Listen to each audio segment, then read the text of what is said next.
right there. And the rest of the field looks like this. Back on row 8, we have Don Sack alongside Ray Kong making his return to the Trans Am. Row 9, young Rob Rizzo alongside of John Gooding, a pair of the Roush teammates. Ford occupying all of row number 9. Right behind them in row 10, Bruce Nesbitt and R.J. Valentine. Back into row 11, John Miller IV, that's a pretty exotic sounding name, alongside of Phil Bartelt, who, as he will tell you, is making his last run today of the 95 season. Another great amateur driver, always tries hard. Bruce Barkaloo and Bill Eagle in row 12, Max Lagat and James Moyer in row 13, all Chevrolets back here. And row 14, Tony Ave and Trent Terry, who were put to the back of the field because of a slight rules infraction that we will talk about later on. Well, the racing is about to start here at Road Atlanta. The sky is dry right now and the pavement is drying as we speak. Don't go away, and we'll be back with the start of the Road Atlanta Trans Am Classic.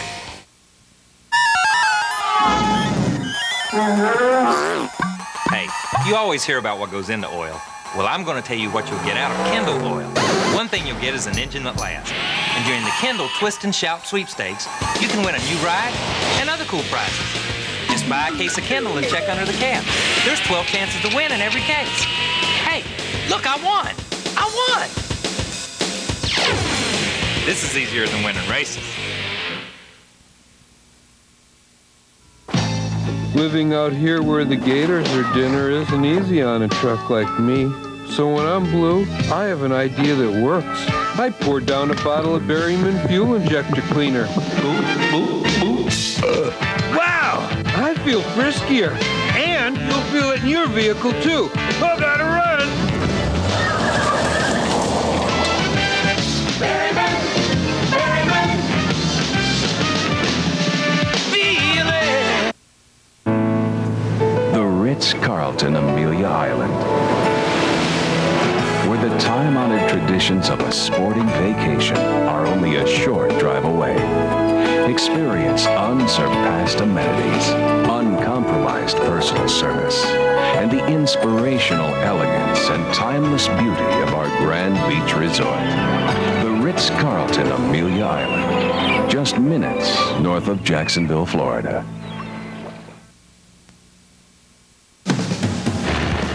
Welcome back to the beautiful Road Atlanta track here at Brazelton, Georgia. This race is about to get underway. Cars are firing up as we speak. Looking at the car on the pole today, that is Scott Sharp, of course, past Trans Am champion, sitting in the car normally occupied by Greg Pickett. Greg decided to give it over to the younger, faster member of his family, I suppose, and maybe Greg's at home watching the Raiders play. Greg, I wish I was with you in that case. You can see the track is drying out quickly, but that should be a fairly serious problem on the opening laps, David, because it really reduces the number of safe spots to pass. Yeah, it's one of those interesting combinations, a drying track like this, but of course they will do one pace lap, so they'll get a good idea. That's the sort of thing that's going to be a problem. Water running across the track. We've had so much rain the last couple of days. I don't think that's ever going to dry up as the race goes on. Well, these cars, once they get going and the tire is up to speed, we'll be having hot tires to try and bake it away. We also have radio communications with that man right there, the number 15 Highway Master car of Price Cobb. And David, let's give him a call. Hi, Price, are you there? Yeah, David, how you doing? Well, I'm doing fine. What does the track look like to you? I can see it's pretty damp in a couple of spots, but otherwise not too bad.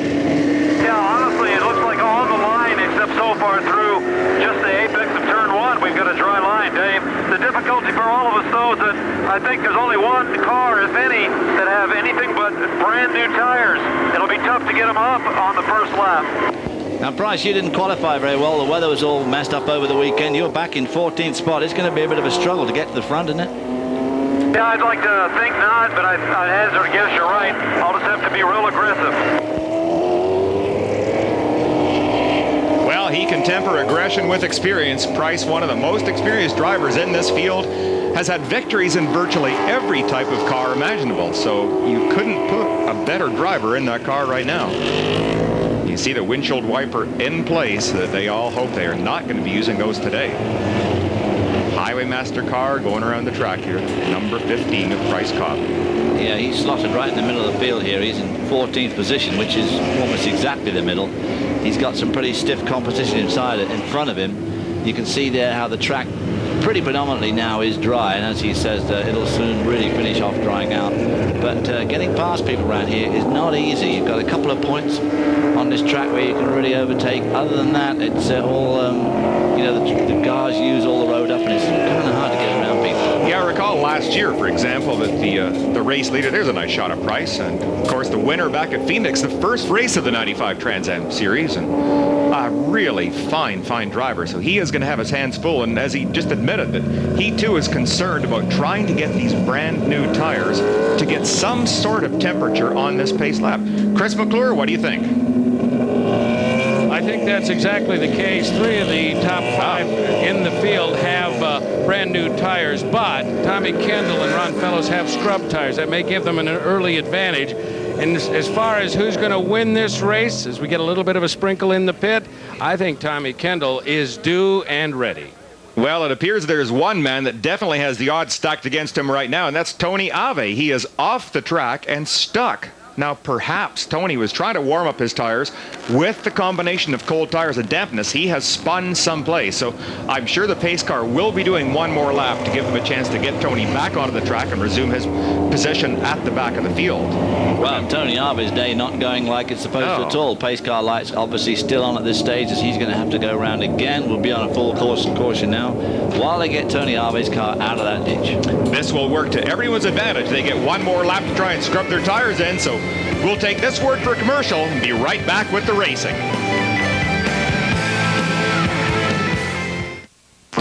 In these mountains, you need a tough truck.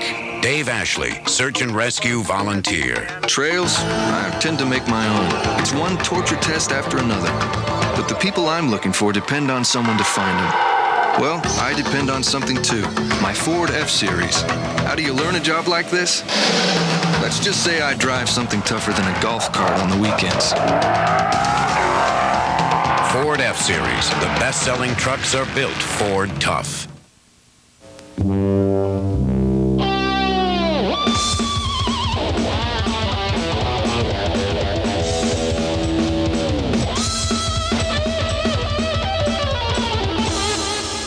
Mother's California Gold, the finest cleaners, polishes, and finish restorers. Carnauba Wax protects and shines. Easy to apply, looks great.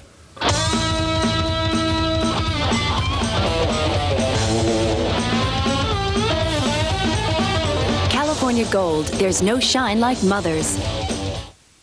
I didn't want everybody to notice, you know, from being almost completely bald to having a full head of hair. HRS developed a gradual procedure over 15 years ago. We just give them a little bit of hair at a time, and it looked like the hair was actually growing back. Finally, something that looks real. When you come to HRS Atlanta, we will go over all the different procedures, the non-surgical and the surgical.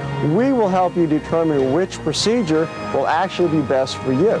Call HRS and find out about our non-surgical and surgical procedures. Maybe you'll get a MasterCard so you can use one card for practically everything. Maybe you'll get one because no card is more accepted. Or maybe you'd just like to save 15% on that altimeter compass stopwatch. Presenting Master Values, immediate savings on all kinds of things.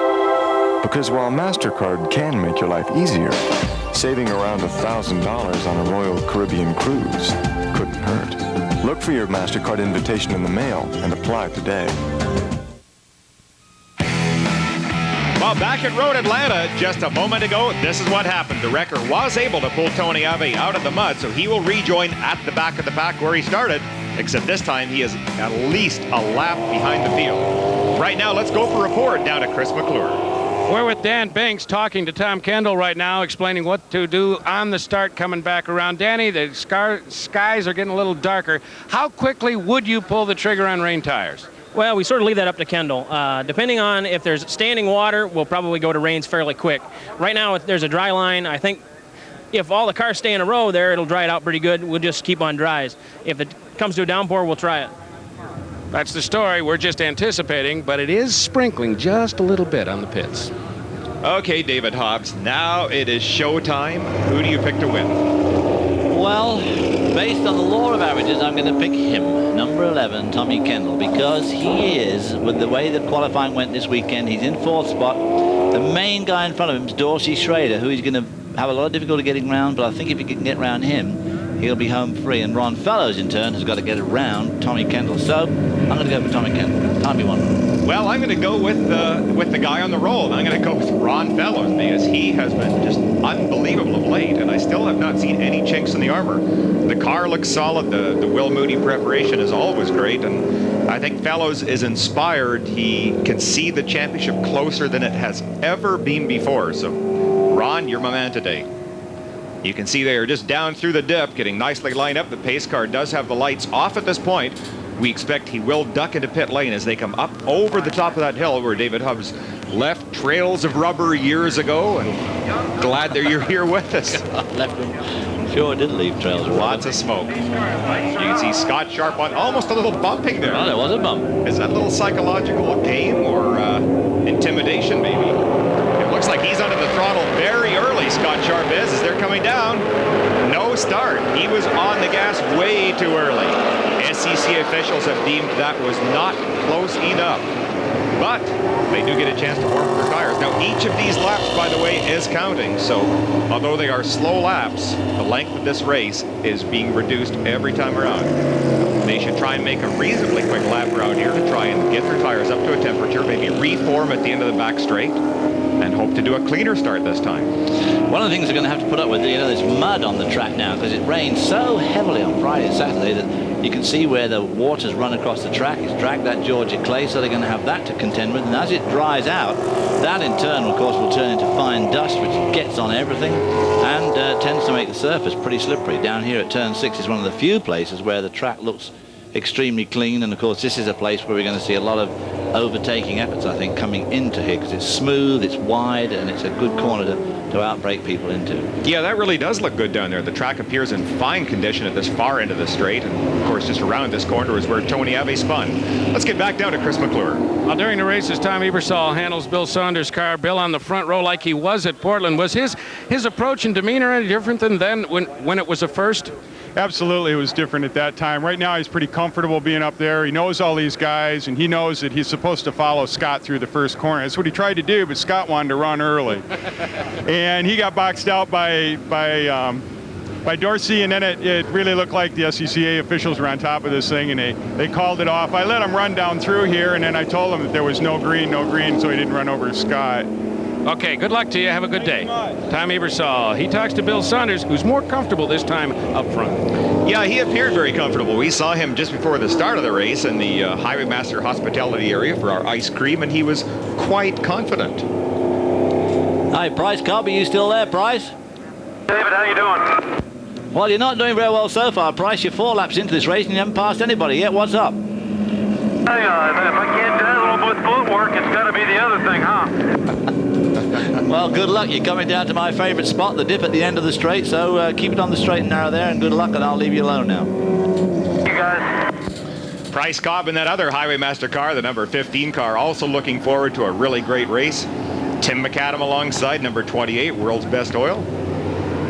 And there is Price. He is trying to figure out exactly where he can go on the drop of the green. Does he go inside, outside, watch for contact? Oh, it's a lot of cars. Of course, another thing they've got to watch today on this start, I mean, very often you can put a wheel over the edge to squeeze by somebody, but not today because that ground is absolutely sodden. So. Well, one more time around this final corner toward the starter stand. We'll watch up ahead for the green flag. There it is. The Trans Am Classic is underway down to turn 1, David. And into turn 1, Scott Sharp has the inside line, and Dorsey Schrader comes through with him, and Ron Fellows comes through with him too, and aces out Tommy Kendall right at the start of this race. Boy, that's a shocker. I can't believe that Kendall allowed himself to get put into that position where he actually lost. He just got boxed in. There was nothing to eat. Bill Saunders was in front of him and a little bit off the pace, and the inside line was significantly quicker than the outside line, which of course was led by Scott Sharp. So that's what happened to poor old Tommy Kendall, and so he's now stuck behind Ron Fellows.